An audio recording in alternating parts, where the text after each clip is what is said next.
Harmonika postaja vedno bolj priljubljen inštrument. Vedno več mladih se v glasbenih šolah in pri zasebnih učiteljih uči igranja na diatonično harmoniko. Vsekakor je to inštrument, ki je nepogrešljiv tam, kjer je dobra volja. To pa je zagotovo martinovanje.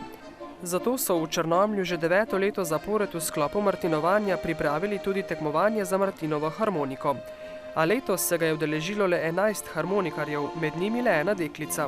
Letos je datum sovpadal z državnim tekmovanjem na Koroškem, v harmoniki.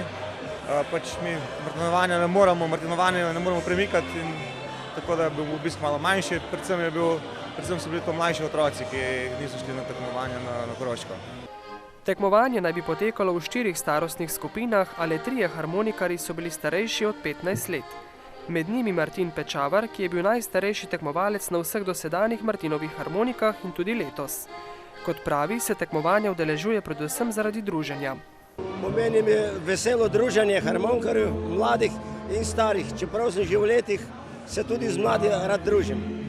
Pečavar, ki je samouk in harmoniko igra že več kot 50 let, je zelo vesel, da postaja ta inštrument vedno bolj priljubljen med mladimi. Jaz imam vnuka doma, sem mu že kupil harmoniko, novo, 5 let star pa že proba, že z mano, že base vleče malo, že špila malo. Seveda so melodije, ki jih izvablja iz harmonike Martin Pečavar, nekoliko drugačne kot tiste, ki jih igrajo mladi, ki obiskujejo glasbene šole.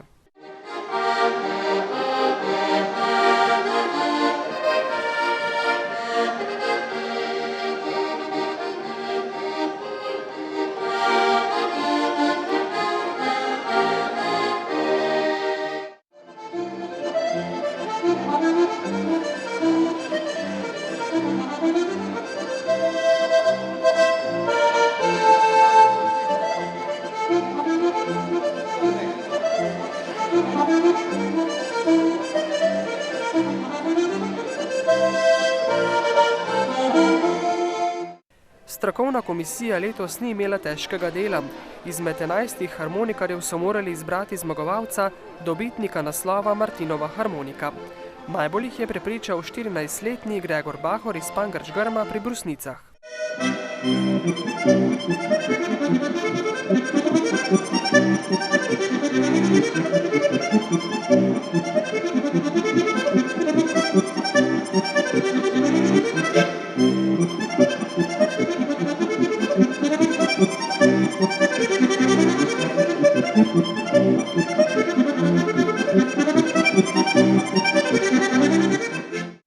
Ob naslovu prvak Martinove harmonike je Gregor Bahor prejel še nekaj praktičnih nagrad, med njimi je bila tudi harmonika. Inštrument, ki ga Gregor igra že 5 let, poučuje pa ga Tomaž Kastelic. Ja, ko sem bil že majhen, mi je bratranec navdušil, potem pa me je en dan vprašala mami, če bi tudi jaz poskusil, in potem smo poskusili in sem ugotovil, da gre, in smo začeli počasi s tem. Veliko treniraš? Ja, moram kar, ja. Ja? Če hočem kaj doseči, moram kar delati. Gregor, ki se že preizkuša v igranju v ansamblu, se rad udeležuje tudi tekmovanj, vendar letos si ni želel na državno tekmovanje na Koroško, raje je prišel v Črnomelj. Nisem, ne. Sem pač izkoristil ta dan, ker sem vedel, da jih ne bo veliko. Zato konkurenca ni bila težka in je bilo lažje zmagati, pravi Gregor, zmagovalec Martinove harmonike 2012.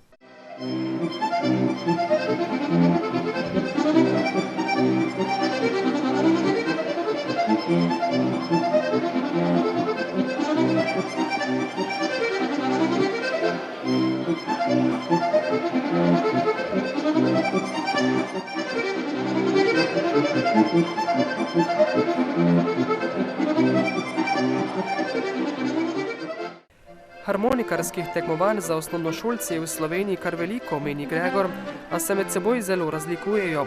Zagotovo je posebno tekmovanje za Martinovo harmoniko v Črnomlju, ki poteka med stojnicami z vinom. Zakaj ne? V popoldanskem času treba je pri mladih spodbujati igranje harmonike. Mislim, da je prav za njih najpomembnejše, da nastopajo, ker je to za njih tudi spodbuda. In kako naprej, glede na letošnjo slabo udeležbo harmonikarjev? Ja, videli bomo, kakšni bojo, ali bojo ta državno tekmovanje vedno potekalo na ta datum. in potem se bomo odločili. Seveda, dva tekmovanja na isti datum nima nobenega smisla. Pač martinovanja se pač ne da premikati, koliko bodo datumi državnega tekmovanja drugje, bomo vsekakor nadaljevali, če ne bo treba res razmisliti, ali je smiselno ali ne.